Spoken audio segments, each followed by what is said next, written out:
Hunter is going to be speaking on what's working and supporting remote workers with security, new tools, and ideas. And Hunter is a senior lead analyst with MasterCard.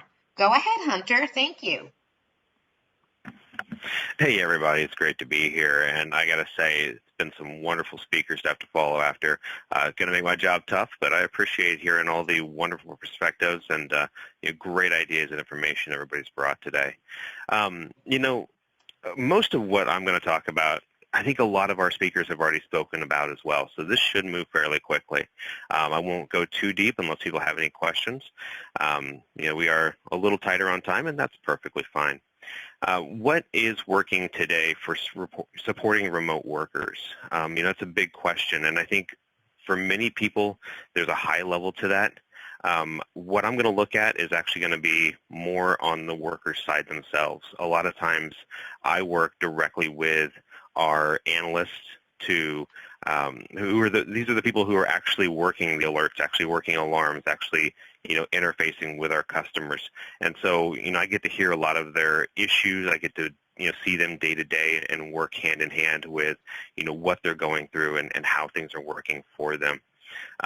If you can go ahead and switch over to the next couple of slides. I'm going to go straight to your presentation, Hunter. 1 second. Sounds great. You want me to move it? Yep, okay. if you would. There you go.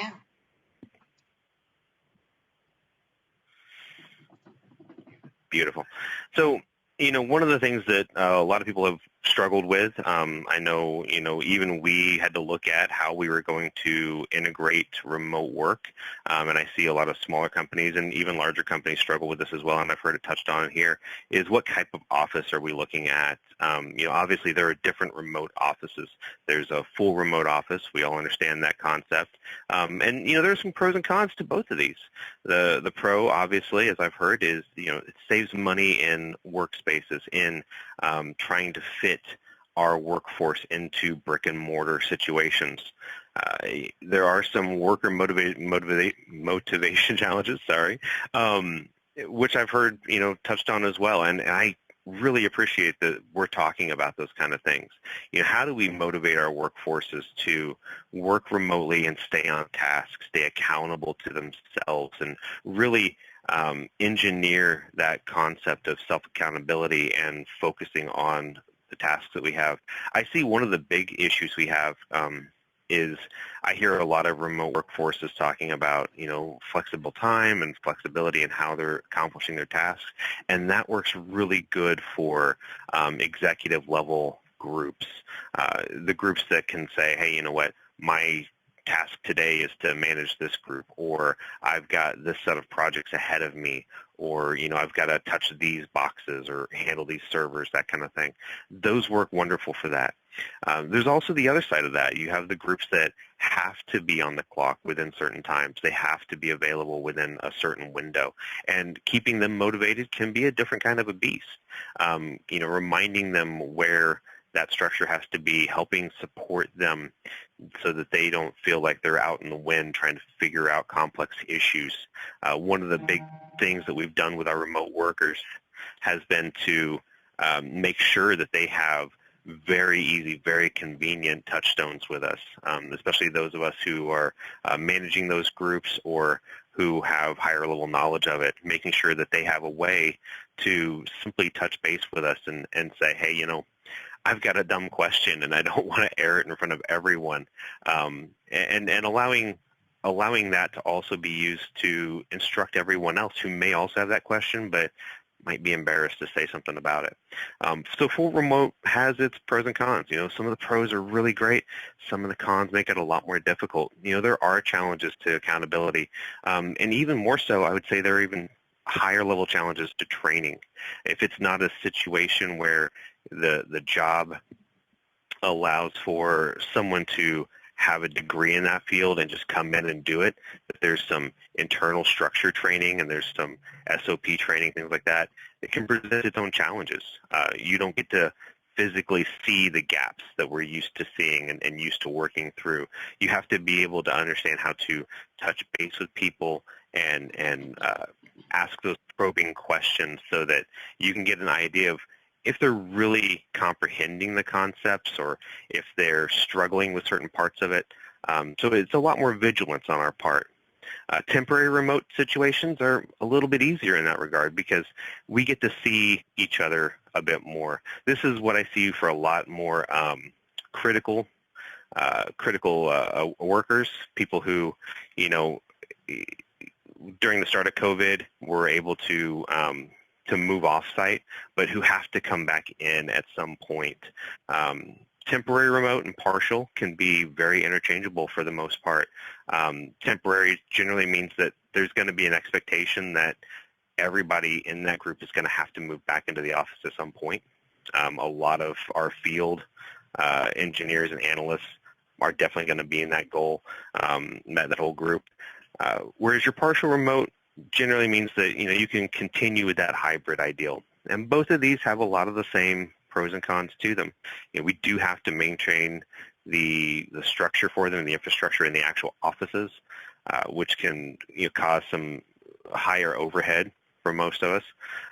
But beyond that, we do gain the ability to see that physical accountability and be there for them to just kind of pull aside. I think before COVID, before the pandemic all hit, we got so used to being able to just go and knock on a door or tap somebody on the shoulder or pop by the cubicle, that kind of thing, and say, hey, I have a question, or hey, I was just checking this out. I want to make sure that everything looks good. And so trying to create a virtual environment where we can do that as well has been a real challenge. The temporary and partial remote offices alleviate some of that, and they're really good, especially the partial remote is really good for being able to train new staff and new personnel. Even if afterwards they end up going full remote, just being able to have them next to somebody that they can ask questions and have that that one-on-one physical face-to-face ability to connect can really increase their ability to feel comfortable connecting with them on a full remote basis as well. Go ahead and switch to the next slide if you would.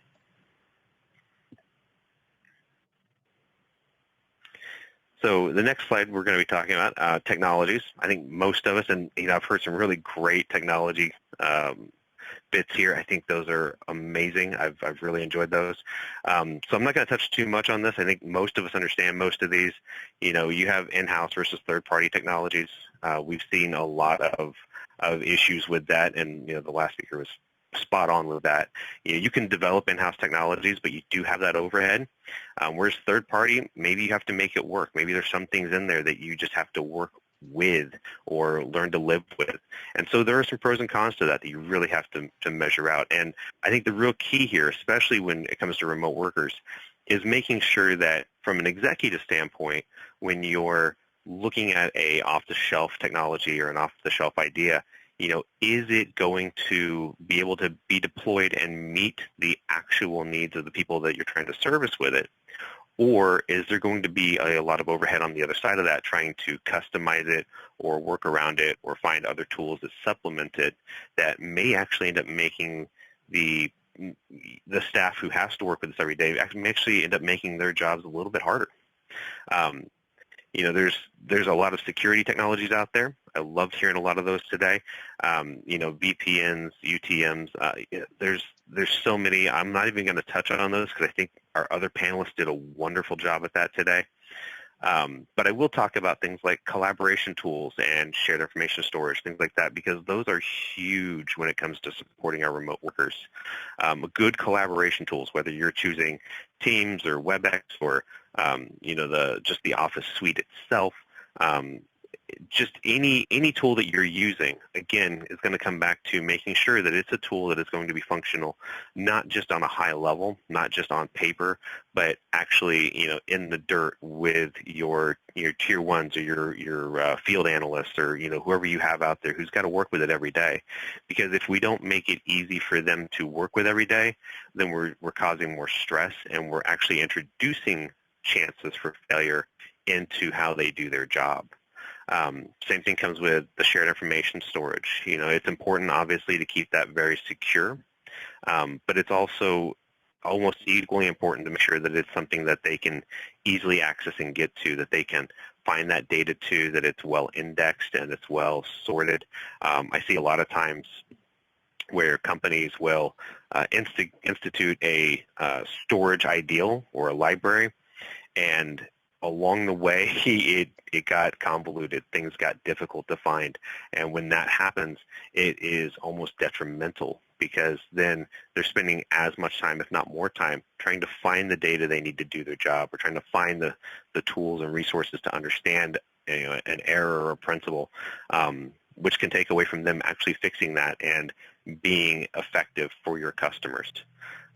Same thing with our shared remote knowledge bases. I have found that those have been super critical for a lot of departments and a lot of teams because if it's not well done, and very often when we talk about companies who are able to see each other and interact with each other on a physical level, a lot of that knowledge gets passed personally. You get shown it, you get hands-on action with it, somebody's there to help guide you through it, and very often until something like this occurs, it gets passed by the wayside that you need to be able to find a way to imbue that knowledge to people who are new or people who haven't done that scenario in a long time, a way to pass that knowledge to them that allows them to work and function effectively and efficiently without having to try to decrypt an idea or remember what application that was supposed to go into. I've seen a lot of times when we see a lot of failure where a team believes that everybody in their team should understand that concept when in reality maybe only a few key people really understand it deeply enough to not need that help or a granular identifier for some of those things. Go ahead and move on to the next one if you would. So best security practices, I've heard a lot of those, and I think those are great. I will touch on a few of them. Obviously, we need to make sure that our authenticators are running properly, that are set up properly, that they're deployed properly. I see a lot of failures in those with a lot of different companies through the years where the idea that you could just use a password, obviously today is mind-blowing, but we still see it with a lot of companies, especially smaller companies. But also, not understanding how to properly deploy different authenticators or how to set up their security policies, ensuring that those security policies are actually a proper fit for the people that they're applying to and not just not just a general fit for your company. Ensuring that your security practices are followed off-site as well as on-site. A lot of companies who have spent years developing security practices on-site fail to remind their employees and fail to ensure that those practices are instituted even at home. I've seen plenty of companies roll out laptops without proper security policies or without reinstituting to their people that, hey, there are still some really good best practices that you have to follow even when you're at home, because while it's not an open environment like most offices, you still got things to worry about, whether that's family around your work equipment, whether that's the chance of a home burglary. I mean, some of these are extreme cases, but they're things that we still need to really consider. Video and audio security. We talk a lot about video conferencing. It's something that we all rely on. I'm sure we all remember in the beginning when Zoom rolled out, all the different security holes. A lot of those have been patched. The easy ones have been patched, but there's still vulnerabilities that are there. And if we're not ensuring that our video and audio conferencing systems are up to date, that the security is still kept in mind for those, we're still leaving ourselves vulnerable to data breaches. Data breaches don't just have to do with leaving paperwork or hard drives available or getting hacked. It can very easily be breaching just people. Social hacks, hacking that person, that is the easiest way to get data from someone else and to get into a company. We see it all the time. Then we'll go ahead and just go on to the last slide. Like I said, I figured I'd keep this quick since, we've all been here quite a bit, and I appreciate it. And a lot of the people who have come before me have done a really good job here. New ideas for remote teams. Sounds like a lot of us have talked about a lot of these ideas recently. And as the pandemic has kind of stretched on, I think we're revisiting some of this, and we're talking about a lot of it still. But, managing large team meetings, there's been a push to kind of fix the way we do meetings, and I appreciate that. We used to get bogged down in meetings for hours in conferences, and that's all well and good, but I don't think anybody ever really loved them. So sometimes having smaller meetings with your groups, and then having key figures from those meetings move to another meeting and bring up those ideas and hash those out together, and then bringing that up the chain within smaller group meetings allows those ideas and those concerns to be addressed by people directly within the chain, but also prevents people from having to get bogged down in these huge meetings with lots of people. And let's be honest, many of us have been in those meetings where your voice really isn't heard as well, or the idea was kind of brushed under because there was a bigger problem there. So at least this way, some of those ideas can be heard, can be voiced properly, and can be addressed in a way that feels more personal and doesn't leave us all exhausted. Using video conferencing for training. A lot of times we see video training today taking the form of just documents or quick phone calls or, on-the-job training, which works okay. But utilizing video conferencing can allow you to interact with that person and, catch up on those physical cues that would allow us to see if they're really catching that concept, getting that idea, if it's really being reinforced to them in a way that they're understanding properly. So it's something to always keep in mind. Anytime you can do something face-to-face, it's usually for the better, simply because, let's face it, we're all missing some of that social interaction. But on top of it, it allows us to respond to things that we're used to seeing in, our physical lives that we're not seeing today when we're just doing conferencings. Creating dynamic personal presentations. So instead of creating these huge presentations, whether it's for training or for, group settings, of just data-filled, driven slides that last an hour. This goes back to the large team meetings. Try to create more personal presentations, opening things up a bit more so that, just like here, people have the ability to ask those questions and get responses. And, again, people are feeling a lot more heard, because I feel like today, having people feel heard is definitely going to be what drives most of our teams, and it's going to be what motivates a lot of them to go that extra mile, to put themselves out there, to do more for their company and see improvements in their company. Creating consistency in our environment is a huge deal. In that, before we had some consistency, whether it was just the commute, knowing what you needed to do and where you sat and all of that, today things are still a little upside down. They're still a little topsy-turvy. And so anything we can do to create consistency, whether that's scheduling certain touch points on a weekly basis and just saying, hey, every Wednesday we're going to touch base. And that way they know, anything I have that's going to be a problem, I need to bring that up there. Anything that I want to bring, to a manager or to a lead or to, whatever, that's really going to help with their principle and concept of having that consistency within their workspace, which I think is very important. And lastly, creating robust training systems, I think, is a huge deal for most of us. Again, this goes back to the idea that for very many of us, training in the beginning was you knew the subject matter, you had some experience with it, and then your training happened face-to-face. It happened with people who also did the job with you, could give you some guidance. They were available physically to you. Today, we don't have a lot of that. So making sure that our training systems and our materials are robust enough to answer some of those very basic questions and provide guidance and leadership to them so that they don't feel like they're left out in the middle of an ocean. They don't feel like they're just kind of out there sinking.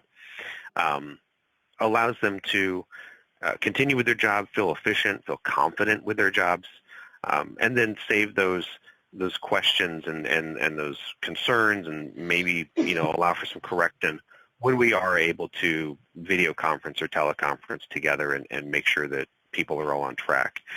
Giving people the tools to do their job efficiently providing themselves with confidence and giving them some stability is going to allow most of our workforce to work with that confidence and, motivate themselves and find their own answers and understand and feel secure both in their environment and in their jobs in a time when a lot of us don't feel super secure with what's going on in the world anyway. So that is my presentation. If anybody has any questions, feel free to ask. Like I said, I wanted to keep it simple and brief today because we've gone through quite a lot. We've had some really great speakers anyhow. I didn't want to hash over everything that they've said already. So thank you, Hunter. You were a really great speaker as well. I really appreciate you today coming aboard, sharing with us, and really giving a lot of thought process and insight. I do have a quick question I'd like to ask you. This is from Benjamin. Sure. Do you think that smaller businesses will continue more of the work from home with major upgrades for their employees? That is a really great question. I will say, in my opinion, I hope they do. I hope most companies look at this as an opportunity to change normal, to look at what a new normal can be. I think small businesses, it's really going to come down to the culture of that business. If the executives are set on the idea that in-person is the only way to do it, it's going to be difficult. But I think that many companies have seen that they can decrease their overhead, reduce a lot of costs in a lot of areas that were being wasted before, create leaner training and leaner processes so that we are able to work more efficiently and actually have a lot higher motivation and have a better work-home balance, really. I know when this started, there was a problem with work-home balance, people logging in at all times of night and overworking themselves. I see that a lot of us have transitioned to a point where we've understood, and I think part of our job as leaders is to make sure that we're setting those boundaries with our people. But making sure that we're setting those boundaries where everybody understands what's actually expected of them, and that having that time off and taking that rest is expected of them. That's part of their job now. I think if that's the culture that you're with, I think if that's the culture of your company, you're on a really great start. I think it will definitely continue on. I hope we see more and more companies see this as the new normal and take steps for this to continue on. I know that we're going to see several companies out there who this is too weird, this doesn't work. There's companies out there that this isn't going to work for.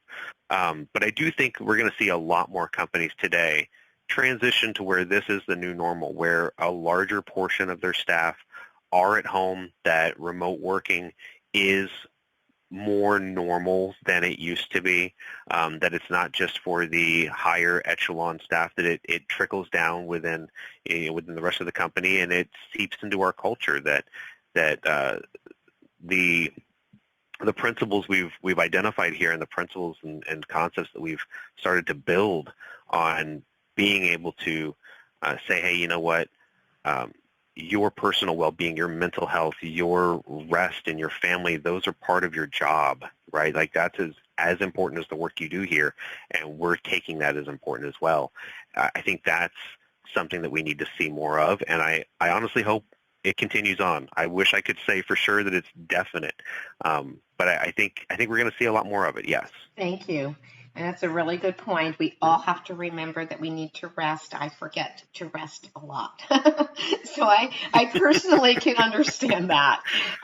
But it's all in perspective. Right. And I appreciate you so much, Hunter, coming aboard today and talking and sharing with us. Great presentation. Very one that we can all relate to. So thank you. Thank you all. We've had amazing speakers today. I'm going to just wrap up. So I'm going to say thank you once again, and I'm going to just wrap this up for everybody.